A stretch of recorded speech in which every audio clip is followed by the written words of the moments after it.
en materia de prevención, investigación y sanción del acoso laboral, sexual y la violencia en el trabajo. Fortalece el rol de los comités paritarios y sindicatos en la prevención. Tiene un enfoque preventivo y de género. Hay aumento de denuncias, hay mayor fiscalización y hay un cambio cultural, ya que las empresas tienen que revisar y mejorar sus protocolos internos. En contacto con nosotros el abogado Christian Becker, a quien saludamos en el Hacemos Radio. ¿Cómo le va, Christian? Buenas tardes.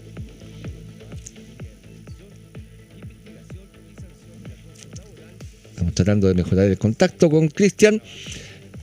Perdimos la conexión, pero vamos a hablar de la ley Carín. ¿Qué se entiende por acoso laboral? La ley Carín amplía la definición. ¿Cómo le va? Ahora sí, Christian Becker, abogado. Vamos a hablar de la ley Carín. ¿Cómo está? Bienvenido al Hacemos Radio, Christian. Lo escucho a usted. Ahora sí, no sé si abogado, ¿cómo le va? Ahora sí estamos en contacto. ¿Cómo le va? Buenas tardes, bienvenido al Hacemos Radio. Muy buenas tardes, gracias a los amigos de Hacemos Radio. Aquí estamos listos para hablar sobre la ley Carín, Eduardo. A un año, un balance de la entrada en vigencia de la ley Carín, pero vamos desde el principio. ¿Qué se entiende hoy por acoso laboral, Cristian? El acoso laboral en términos generales, porque es un concepto técnico bien amplio, entonces para que la audiencia tenga una idea de ello, es cualquier menoscabo a la dignidad, a la honra de un trabajador. Entonces no son actos determinados que uno podría puntualmente poner en un listado, sino que son conductas que hay que revisar caso a caso. Lo digo siempre porque lo que le afecta a un trabajador podría no afectarle a otro. Entonces, finalmente se trata de resguardar la integridad física y psicológica de los trabajadores en el trato. Una de las cosas que llama la atención de esta ley que puede ser hacia ambos lados, del jefe al subordinado o del subordinado al jefe, o horizontal entre todos, y también se incluye la violencia ejercida por terceros, por ejemplo, clientes, proveedores, no solamente dicta normas para los que están en la empresa. Claro, eso se amplió mediante el concepto de violencia en el trabajo, que es justamente lo que tú refieres, terceros, proveedores, clientes, la autoridad, es decir, gente ajena al elemento de recursos humanos. ¿Qué tipo de denuncias hasta ahora, Cristian, han sido las más comunes desde la entrada en vigencia de la ley? Lo más común sigue siendo, por lejos, el acoso general, que es toda conducta que no sea otra específica como el acoso sexual. Es decir, los tratos denigrantes, las correcciones que son en términos indebidos en público, porque las correcciones tienen que ser en privado, ¿cierto? Incluso conductas omisivas, como por ejemplo es la ley del hielo, que es ignorar a un trabajador, no saludar a un trabajador, hacer como que no se encuentra presente en la reunión. Este tipo de conductas lo que hacen es menoscabar la dignidad de una persona. ¿Se ha notado una diferencia en que las empresas, en la forma en que las empresas abordan las denuncias en comparación al periodo anterior a la ley Carín, Cristian? Muy buena pregunta. Mira, la verdad es que lamentablemente no. Pese a que ya esta ley lleva un año, las empresas no han mejorado su conducta y al contrario tenemos una nueva conducta, que es que cuando los trabajadores activan la ley Carín, la empresa, en vez de tomar las medidas que la misma ley señala, opta por despedir al trabajador camuflando el verdadero motivo por las necesidades de la empresa. Es decir, dice que lo despide porque tiene que recortar gastos, pero en verdad lo hace porque no quiere lidiar con el conflicto, que la misma ley le encargó que lo encapsulara primero en la empresa antes de que lo pasara a tribunales. Eso también es sancionable, o sea, también puede ser objeto de una denuncia.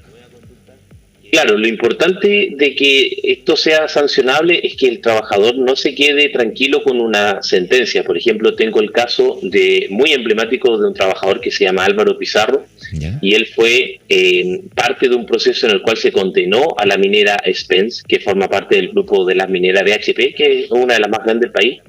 Y a pesar de que él ganó en la sentencia, es decir, obtuvo una sentencia condenatoria por vulneración a sus derechos fundamentales, la empresa no respetó la sentencia. Es por eso que ahora tenemos que demandar nuevamente para que se cumpla esta sentencia y en específico se le indemnicen los perjuicios. Entonces hay un cambio cultural que es necesario y que va más allá de la intención legislativa, Eduardo. ¿Qué pasa en este caso, haciendo un parangón con respecto a lo que usted me acaba de contar, si la empresa no cumple con las obligaciones que le hace la ley Karin, o por ejemplo la obligación de investigar en los 30 días que establece la ley, si pasan este tipo de situaciones como la que usted me acaba de comentar, ¿qué sucede? ¿Qué dicta la ley en este caso? Perfectamente se configura una sanción que tiene una pena de multa, la cual se cuantifica en unidades tributarias mensuales, que van desde los 330.000 pesos hasta los 6 millones, dependiendo del tamaño de la empresa y de la gravedad de la infracción, así como de la reiteración. Pero en grandes empresas, como por ejemplo las mineras, que es donde ocurre mucho este tipo de situaciones, para ellos simplemente representa una pequeña suma en la glosa de gastos. Entonces optan por no cumplir, porque al final la sanción para ellos es más conveniente que simplemente cambiar la cultura, especialmente los mandos medios, para que respeten los derechos fundamentales de sus trabajadores. Si la empresa cae en estas irregularidades de no tomar en cuenta la ley, de tomar este camino fácil, como si usted dice, ¿qué puede hacer el trabajador en este caso?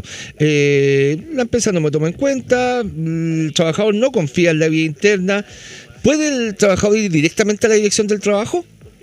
El trabajador puede ir en cualquier momento a la dirección del trabajo, incluso lo puede hacer desde su computador o celular con la clave única, puede solicitar una fiscalización y si la gravedad de los hechos es tal, puede autodespedirse. Es decir, él puede terminar el contrato, pero no es como la renuncia que no le pagan nada, sino que cuando él se autodespide, él tiene derecho a todas las indemnizaciones como si a él lo hubiesen despedido. Ya. Pero tiene que estar bien fundamentado, tiene que ser algo grave.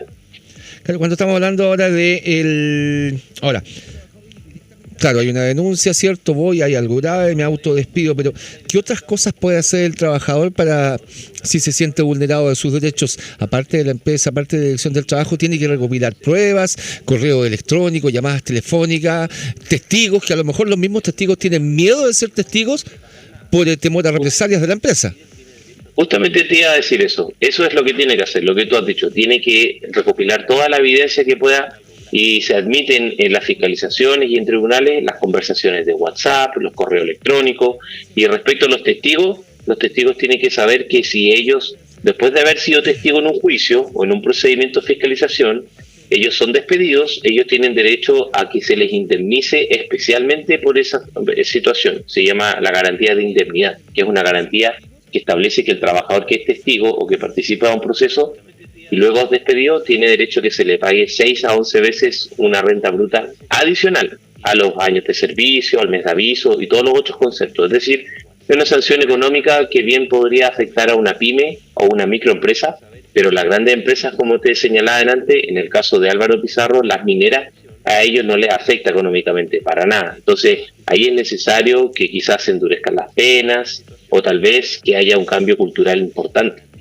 Estamos conversando con Cristian Becker, abogado, a propósito de la ley Karin, un año ya de su entrada en vigencia. Y por último, Cristian, hay un cambio completo, no solamente lo que se quiere lograr, el cambio de los paradigmas, de ver la forma de relación entre el trabajador, entre los clientes, entre la empresa y sus trabajadores, pero lo que no hemos tocado todavía, la dirección del trabajo obviamente ha tenido que crear temas, gente especial, gente más preparada. La dirección del trabajo como tal, ¿qué desafío ha enfrentado para investigar este tipo de casos y a su juicio lo está haciendo correctamente? Yo creo que la Dirección del Trabajo tiene buenas intenciones en cuanto a la fiscalización, pero es necesario que esté dotada de mayores recursos, porque con la ley Karin lo que se hizo fue sacar un poco del conflicto de tribunales y contenerlo o encapsularlo dentro de la empresa. Y esto requiere mayor capacidad de fiscalización, es decir, probablemente más funcionarios o dotados de mayor tecnología y mayores recursos, porque no se están cumpliendo los plazos.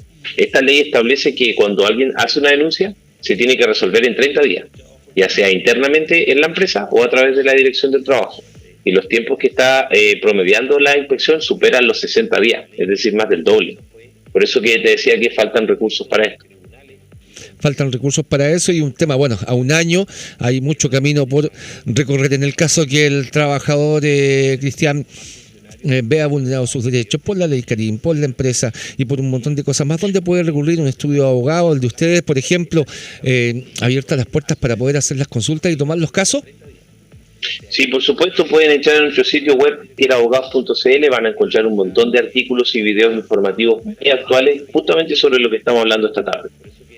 Y con eso se pueden poner en contacto con usted y obviamente tomar las acciones pertinentes si considera que el proceso establecido por la ley no está funcionando. Cristian Becker, abogado, muchas gracias por esta entrevista y por contactarse acá con el Hacemos Radio. Muchas gracias a ti, ha sido un placer. Así es, hablábamos con Cristian Becker, abogado, a propósito de la entrada en vigencia de la ley Karim, que modificó el Código del Trabajo en materia de prevención, investigación y sanción del acoso laboral, sexual y violencia en el trabajo. Hacemos Radio, la más antigua de Chile.